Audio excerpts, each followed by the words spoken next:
Money Radio, discussing the business of making and spending money.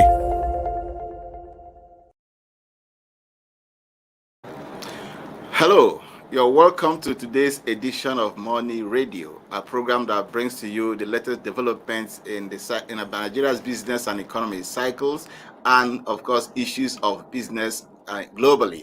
My name is Innocent Odo, and today we are talking Techie Nigeria, which is a platform from which we exploit the potentials of Nigeria in ICT and other areas of information technology to solve some problems affecting the country. And today our focus is on harnessing technological advancement and innovations to curb insecurity. I very well know the lingering crisis of insecurity affecting most parts of the country now, and Nigerians are asking, what do we do with the technological potentials that the nation is blessed with to address this menace that is rocking the nation? But before we do that, as is customary with us, we have to take some news tidbits. And in the news, the Naira is said to further depreciate in value as the Central Bank of Nigeria, CBN, yesterday stopped sale of foreign exchange to bureau de change operators across the country. The Apex Bank yesterday announced the immediate discontinuation of the sale of foreign exchange to BDC operators, saying they have become conduit for illegal financial flows, working with corrupt people to conduct money laundering in Nigeria. The CBN also suspended the issuance of new licenses to money changers across the country with immediate effect. Governor Godwin Emefiele, during a media briefing at the end of the monetary policy meeting yesterday, said that henceforth, the Apex Bank will sell forex to deserving Nigerians through the commercial banks. This confirms leadership's earlier story on the need to harmonize the multiple exchange rates in operation, a situation that worried multilaterals and foreign portfolio investors, FPIs. Still in the news, fresh tension has mounted in the Niger Delta as the region awaits the submission of the forensic audit into the management of the Niger Delta Development Commission, NDDC, to President Muhammadu Buhari on July 31st, 2021. The Minister of Niger Delta Affairs, Senator Godswill Akpabio, had promised that the report of the forensic audit, which has stalled the inauguration of the Commission's board since 2019, would be presented to President Buhari unfailingly on July 31st. The delay in inaugurating a substantive board for the development agency had generated widespread protest in the oil-rich belt in June as stakeholders rejected continuous stay in office of an administrator. Leadership recalls that the inauguration of the Obudu-led board, screened and confirmed by the Senate after its appointment by Buhari, was suspended in 2019 to pave the way for an unfettered forensic audit of NDDC activities. And the International Monetary Fund, IMF, has revised Nigeria's growth for 2022 to 2.6% from the April 2001 projection of 2.3% as it's projected, a 4.9% global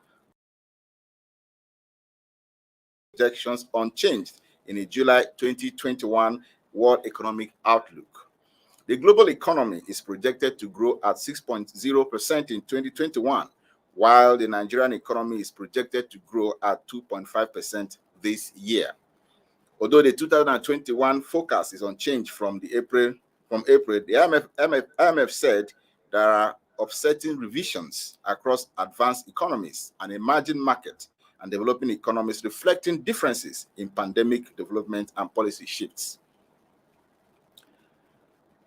The organizers of the African Energy Week, scheduled to take place in Cape Town, South Africa, said the conference and exhibition will present an opportunity for Nigeria to strike a significant gas investment deal. They said that the energy industry in Africa is on the cusp of an evolution with the commencement of a new exploration campaigns, large-scale renewable energy projects, and emerging natural gas industry driving the energy transition and initiating widespread socioeconomic growth. For Nigeria, the recently passed petroleum industry bill will give the industry a shot in the arm and will attract investment in gas projects and marginal fields. And members of the Parliament of the Economic Community of West African States, ECOWAS, have been urged to embrace technology as a tool to tackle the increasing level of violent extremism and terrorism, humanitarian crises, and global pandemics, as well as initiate electoral reforms across the ECOWAS member states.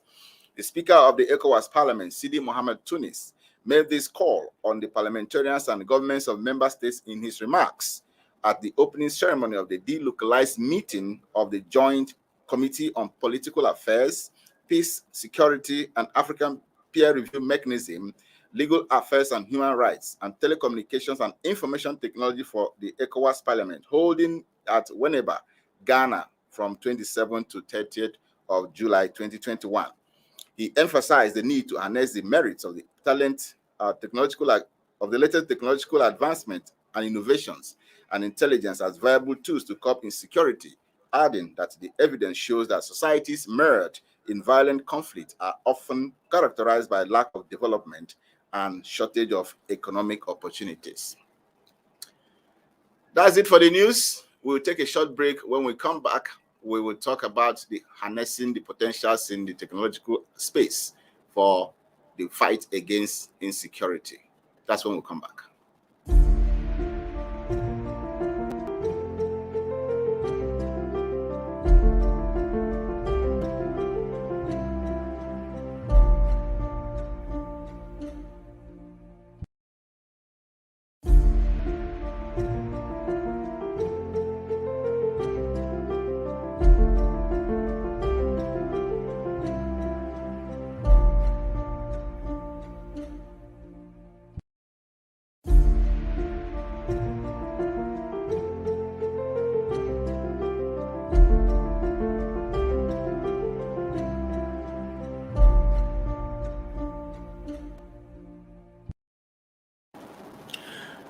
Welcome back.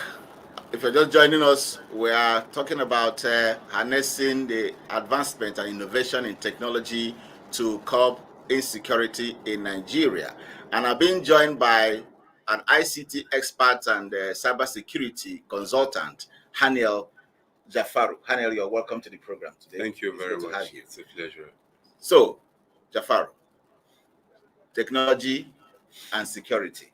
What is the nexus? Well, as long as security is concerned in this dispensation, we can't fight it without technology.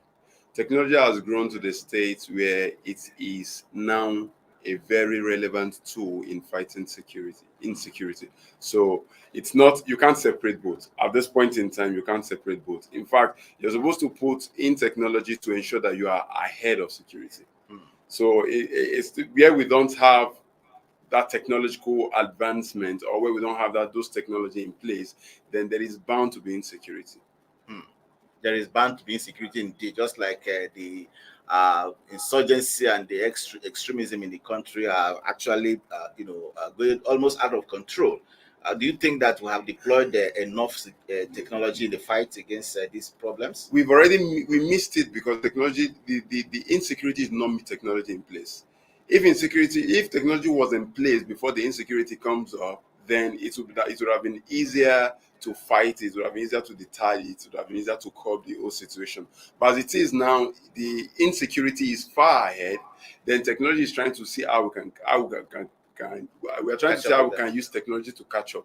It's never too late. As long as technology is concerned, it goes beyond all sectors. It grows beyond all sectors. If it is well implemented, if it is well deployed, there is that tendency, that possibility for us to use technology to curb the whole insecurity that the country is facing now.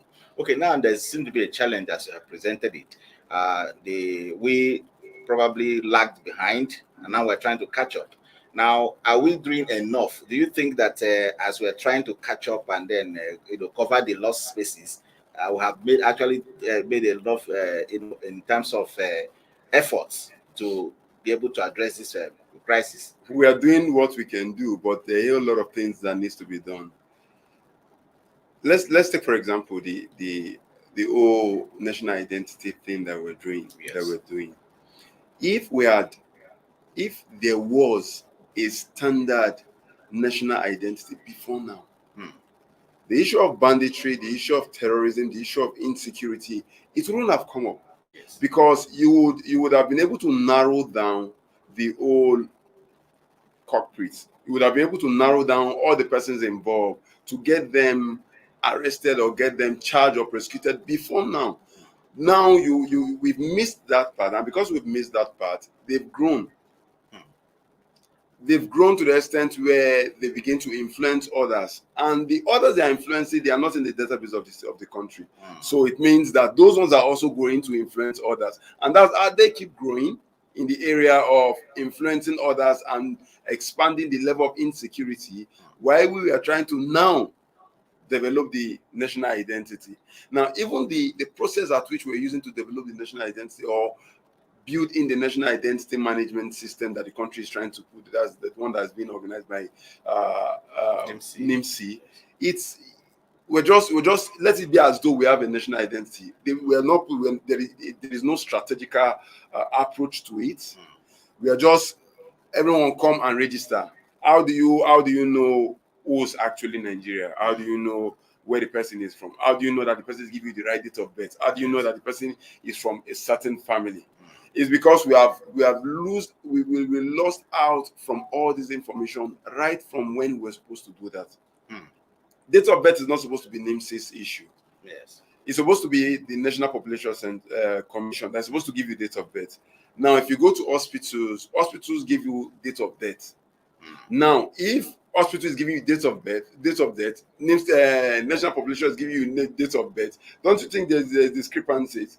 How do we use technology to unify these two? Yes, I was about to ask you that question. But go ahead. It's just a simple thing. If NIMSI is not supposed to, if we are to go look at this thing strategically, NIMSI is not supposed to be the one doing all the imputation. When someone, let's take for example, someone is born today, National Population Census give you birth certificate. So from that point, a name is given. Yes. Now it is a system that NIMSI has made available that National Population Commission is supposed to use. At that point, the National Population Commission will impute the name and unnecessary detail. If the person is a sex, if the person has blue eyes, if the person has this and all that, then peradventure the person dies. The hospital now is supposed to impute the death of that same person. You get? Now, how do we know the person in the course of life, the person went to university? It is not NIMSI that's supposed to put in the person's university. It is the university that's supposed to impute that detail. At the end of the day, you find out that NIMSI is just there to coordinate. Maybe you want to do a change, maybe you want to do a change of name. That's where you now go to NIMSI and say, okay, this is what I want to do a change of name, and these are the documents I need to do a change of name. Now, NIMSI can now edit your details. But is that the strategy we're using? No. What was the only saying is NIMSI, everybody go to NIMSI, and we can't just say, okay, if this is true, if this information this guy is giving us is true. You can't even know if the person is a Ghanaian, you can't know if the person is a Togolese, we don't know if the person is Nigerian. We don't know, we just pick everybody, and at the end of the day, we end up having West Africa and Nigeria. My goodness. West Africa and Nigeria. Well, that might sound very, very noble. After all, Nigeria has been fighting for West Africa, and even its foreign policy is said to be centered around Africa as a center. Africa is the centerpiece of Nigerian foreign policy. But then, on a serious issue of security like this, nations are usually very, very circumspect on certain issues, very careful about the kind of data and the kind of details that they get from people. And as a matter of fact, Nigeria is actually in a very dire situation right now, because judging by the porous nature of our borders, people can come in here and they are not properly manned. So I think deploying the technological innovations, just like you mentioned, becomes really imperative for us at this point in time. But there's something you just mentioned here, which creates another fundamental kind of crisis. There seem to be, discrepancies among the agencies that are, are charged with the responsibility of collecting data and managing this data. Now, NIMSI, as you have mentioned, seem to have some lapses in the areas of their operation, and there's some degree of lack of coordination with other agencies. Now, if you begin to have some of these discrepancies, how then do you coordinate the effort to give us the proper data that can help fight this insecurity? Now, NIMSI is trying to take. They are trying to do everything. That's it. That's actually the problem. They're trying to do everything. If they are focused on the area of coordination, where they know that, okay, let me not take the responsibility of imputing data. Let it be somebody that is that let it be the National Population Censor, the National Population Commission Yes. to do that. Let me not take the responsibility of imputing phone number. Let it be the telecoms that does that. Yes. Let me not take the responsibility of imputing address. Let it be FCDA in the case of Abuja that does that, because FCDA are supposed to have a building management system whereby all buildings have the architectural design of all buildings are in a database. The location, the coordinates of that building, they are all in a database. So when you're trying to impute your address, you are invoking those data. You are invoking the database of FCDA into that. Yes. Now, if all these things, if NIMSI is doing the proper role of coordination strategically, it won't have issue. But in the case whereby they are doing everything, if you go now, you want to do your NIMSI, they will be the one to impute your details. They will be able to do everything. And at the end of the day, you find out that we are pushing so much in this, so much money, so much time, so much energy, but I think we are not getting the desired results. If we can decentralize the imputation in such a way that everybody does its own part, and NIMSI just sits and coordinates. Yeah. We're going to by now everybody would have their NIM number. All right, but does it have to do with this agency rivalry that is a very big issue in the Nigerian public institutions? This lack of coordination, one person is doing that, the other person is doing this, and then the central organization is not even probably didn't even trust what the other ones are doing, and then why do we have this kind of institutional rivalry? Well, as long as institutional rivalry is concerned, the reason why we would have that is because there is no clear definition of roles and responsibilities. Yet, if there are clear definition of roles and responsibilities where everybody knows, you know your boundary, you know where to start, you know where to stop. Now take for example FIRS and VIO. Yeah. They both, looking at it from the layman's perspective, they both do the same thing. If not that you sit with them or you have a level of relationship with them to know that there's a strong difference between both of them, and they have very strong difference in their roles and responsibilities. On the road, they are the same thing. But take them out of the road, you go and meet them one-on-one, you find out that they have clear area of roles and responsibilities. So if everybody knows, if every agency would know where their role, what their role is, what their responsibility is, clearly defined, whether it is clearly defined by the act that establishes the organization or clearly defined by the ministry that's coordinating that agency, let it be clearly defined. Then there will be no rift and all this issue of you are doing my job, I'm doing your job and all that. All right, we're going to take a short break. When we come back, we'll continue the discussion on harnessing technological advancement and innovation in the fight against insecurity. We'll come back shortly.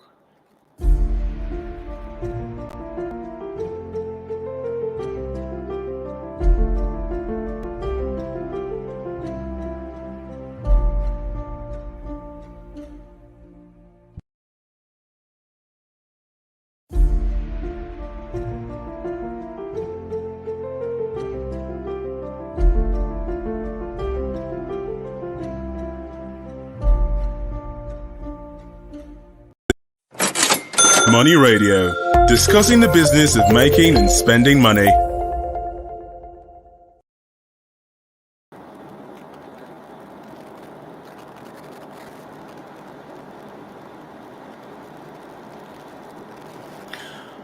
Okay, welcome back. I'm still in the studio with Haniel Jafaru. Still talking about how we're going to harness our potentials in technology to curb the lingering insecurity in Nigeria. And then, before you went on that short break, Jafar, there was something that is also very, very significant in this war against insurgency and insecurity in the country. There are other agencies of government who are also very, which duty is in fact pure security.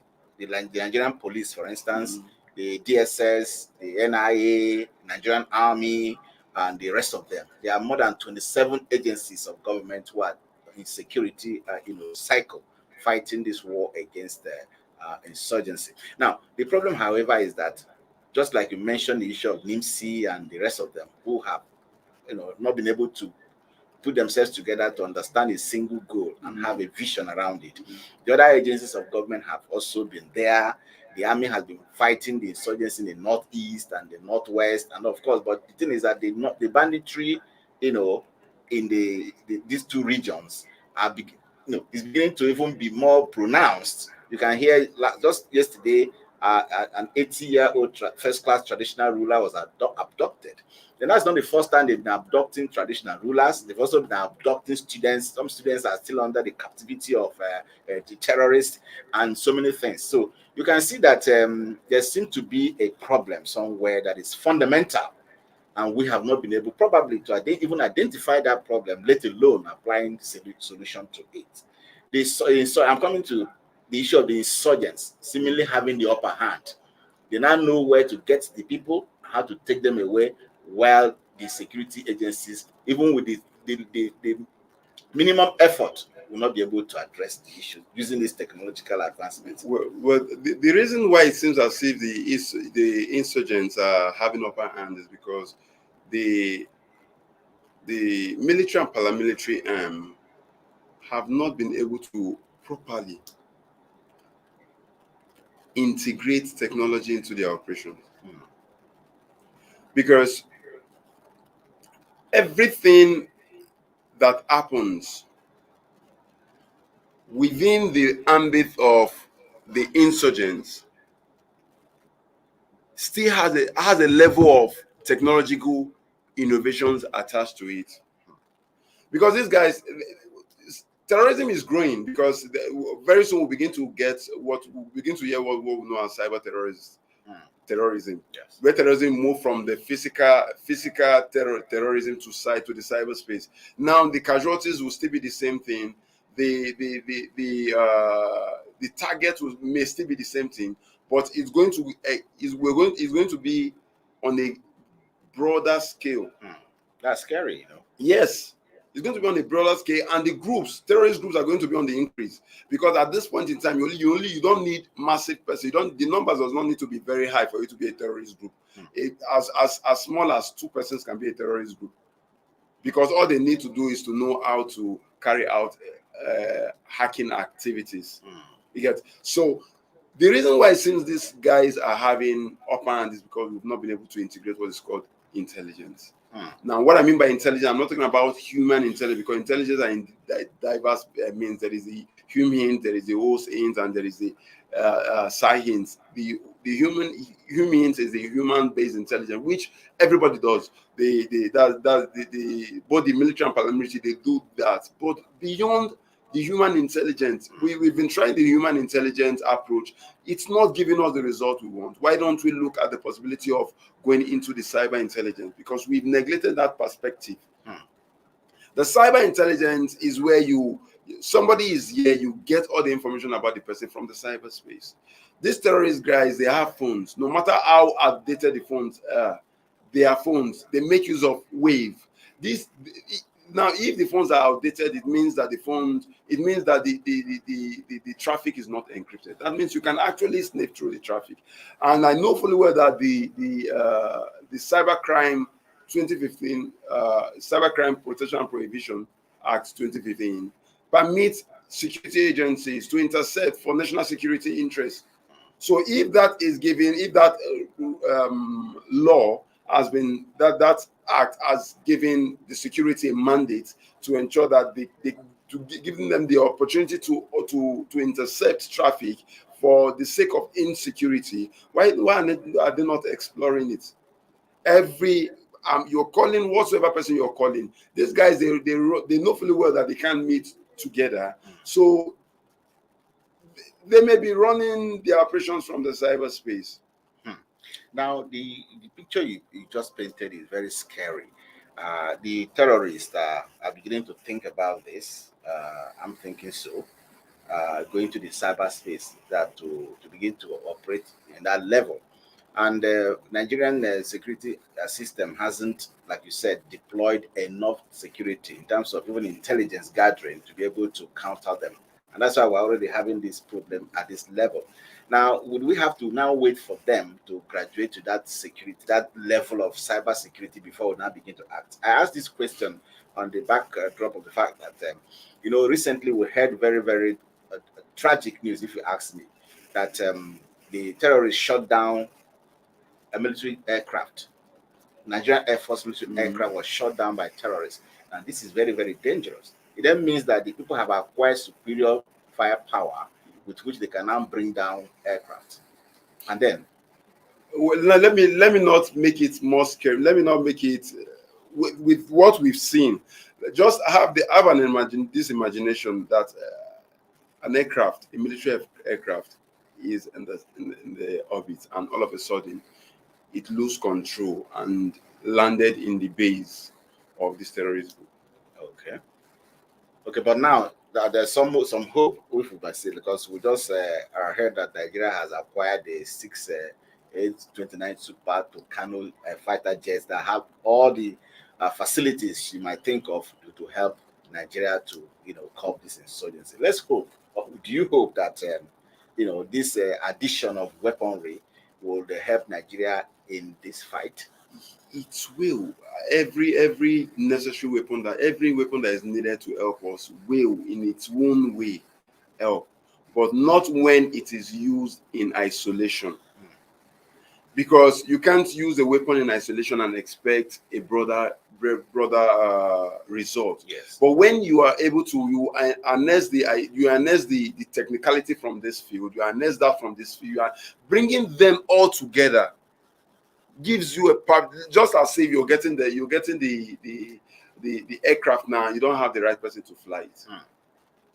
Yet it's as though it's a useless purchase. Yes. But we heard that they are training. I understand. I'm just giving that example. You can have the person to fly it, and all of a sudden there is no one to secure it in a situation whereby this aircraft may be working with the internet, and because it may be working with the internet, somebody somewhere remotely takes control of the aircraft. Yes.